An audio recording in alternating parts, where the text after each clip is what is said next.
Hello and welcome back. This is the 13th video in the Flow Certified Professional Online Training Series. In this video, we're going to talk about keeping things simple. Keep it simple. It's the KISS principle that you've heard if you've worked in business for any amount of time. And we include this in the vision section. The leadership takeaways for this are keep it simple.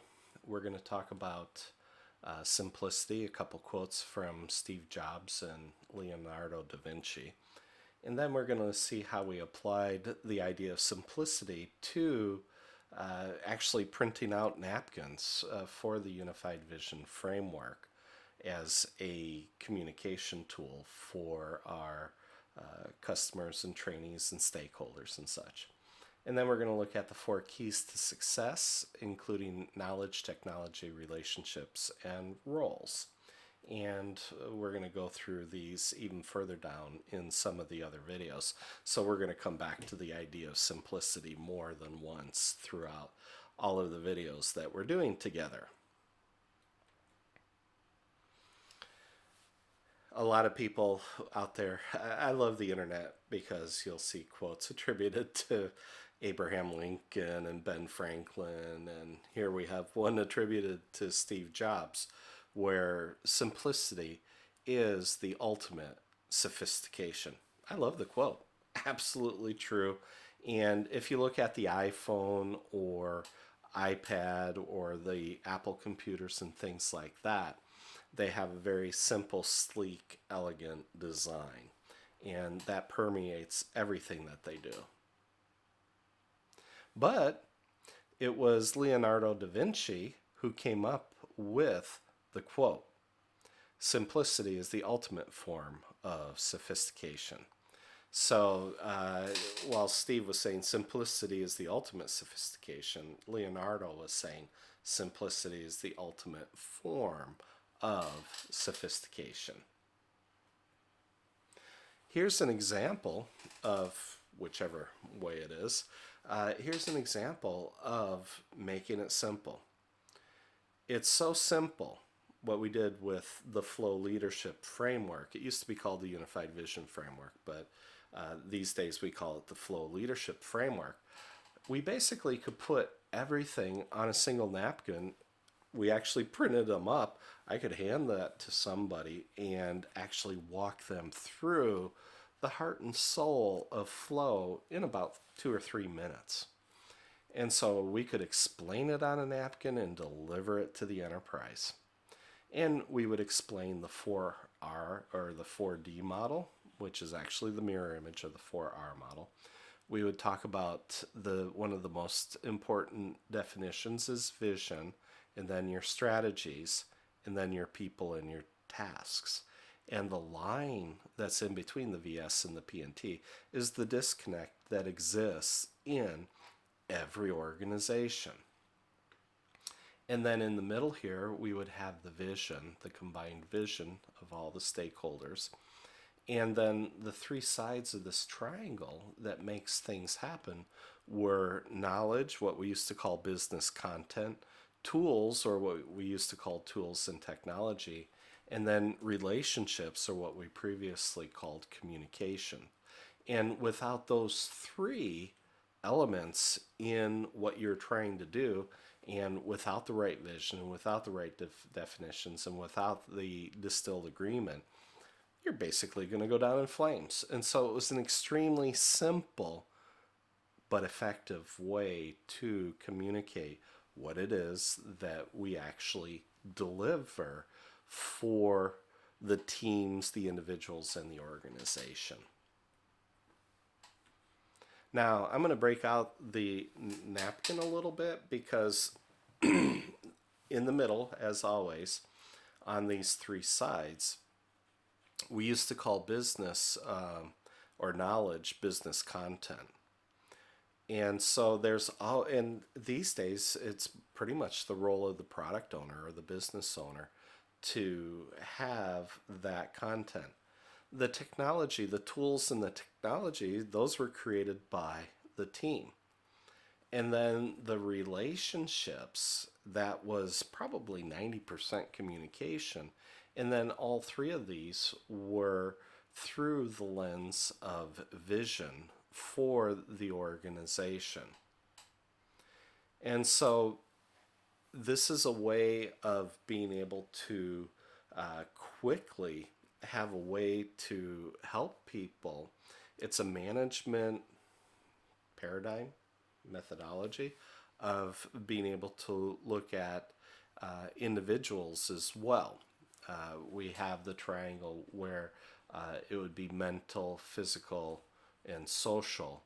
And then in the middle, your spirit and emotions. Okay. And so you can use the mirror image of this triangle for helping manage individuals. How are you doing? Are you reaching your goals for continuous self improvement and the pursuit of excellence? How are you doing physically? Are you getting enough sleep? Is there anything that's keeping you up at night? What are the things that keep you up at night? And so, are you taking care of your body? Are you trying to get proper nutrition and exercise? Literally the basics. And then, how are the social relationships? How's it going with your coworkers, your team members, and things like that? And it's a very good way both for individual, and this is the team level. If all of those areas are healthy, then you're going to have a healthy team, and you're going to have very high odds of delivering successful product, service, and results. We do a thing called team health check, and we're going to talk about that further down in some of the videos more at the end of all the training here. And here's an example of these days what are the roles that are included, because the dimensions are quite amazing. If you look at the business side, that's product owners, managers, business stakeholders, program managers, portfolio managers, directors, executives, and all of that.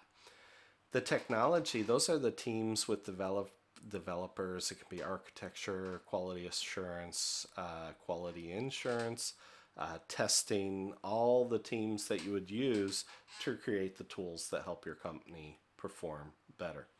For the relationships, we've had many different names on these relationships. Scrum masters, project managers, resource managers, other stakeholders, and things like that. And then in the middle, you've got your team spirit. And so, as I already shared, the individual dimensions are the mental, the physical, the social, and the emotional, and even spiritual parts of the individual that you can use in order to successfully manage people. This is part of what Ted originally called the model, all the way back in 1972. And shortly after that, he was hired by an insurance company out on the East Coast, and he took a company that was, or a division or a region that was losing money, and turned it around into one of the most lucrative regions in the nation for that insurance company. In fact, he did it so well, he was making more money than his boss, and he was coming close to making as much money as the president of the organization. And so, in their wisdom, they said, "Oh, he's making too much money." They cut his territory in half, and he basically said, "Well, choose a finger. I'm gonna go do other things," and he became an entrepreneur. After 5 years of working with that, he became an entrepreneur, and the rest is history. And later, Ted and I started working on projects together after the project that we worked on with our brother Dan back in '95, which is basically where we first pulled all of these frameworks together and started using them. So we were using these concepts and principles before Agile was Agile. Okay. And so great minds think alike. As I've said earlier, and I'll say it again, simple, is not easy. It's just not. And we're going to get into why that is and how complex that can be as we get further down into the other videos, especially when we get to the Stacy diagrams and the Kinevin diagram. And those oversimplifications have led to lots of problems for both agilists and traditionalists down through the years. So we're going to address some of the things we do to mitigate that and how we actually apply that. But just remember, simple's not easy. And if you think it is, it isn't. And it takes time to hone things down to the simple. And so when people look at that, they go, oh, yeah, that's great. That's simple. That's easy to understand. Yeah, well, it took us a while to be able to distill it down to that level, whether it was 2, 3, 4, 5 years. And so people don't see the work behind it that actually got it to that simple level. And that's how management consultants make their money, is taking extremely chaotic or complex or complicated things and pulling those down into the simple for an organization and saying, here's your process. And here's what you need to do in order to simplify that. And when organizations do that, they end up reaping the benefit of doing that. So there's a huge value add in getting things to the simple. And so that's been the domain of management consultants for decades, for a long time. And so the agilists are coming up a new learning curve to understand what it is that they need to do in order to be able to compete with the agilists and or with the management consultants. And we get into that in the Flow Certified Coach videos, and we talk about it much more in depth there. So in this video, and we're coming up on 25% complete slides wise. Wow, that's a lot of slides. Keep it simple. We looked at the simplicity quotes from both Steve Jobs and Leonardo da Vinci. I showed an example of what we did with the napkin. We looked at the 3 keys to success with knowledge, technology, and relationships. And then roles is something that we'll talk about a little bit further down when we get into some of the other videos. So the application of this, and this is the part that you really need to take home and take to the bank. Flow is deceptively simple. So because it's so simple, how would you defend the use of flow for yourself, your team, your product team, and or your organization? You need to think about, oh, well, this is simple. It seems like common sense. Yeah, we can do this. And so people will go off and they'll try to duplicate what we do without going through the full training, without fully understanding what we're doing. And many times they've run into the brick wall at about 80 miles an hour. And it's not a pretty sight. So you need the training, you need the coaching, you need the mentoring, and that's the mantra that I've been singing now for probably 10, 15 years. Train, coach, and mentor, train, coach, and mentor. And we just have to continue to help people in their journey to help them up the curve. And so simple's not easy. What steps can you take even today to simplify what you're doing? A lot of times we are our own worst enemies. We can make things complex in a nanosecond. And so you need to master the art of distillation and distill it down to the simple. Okay?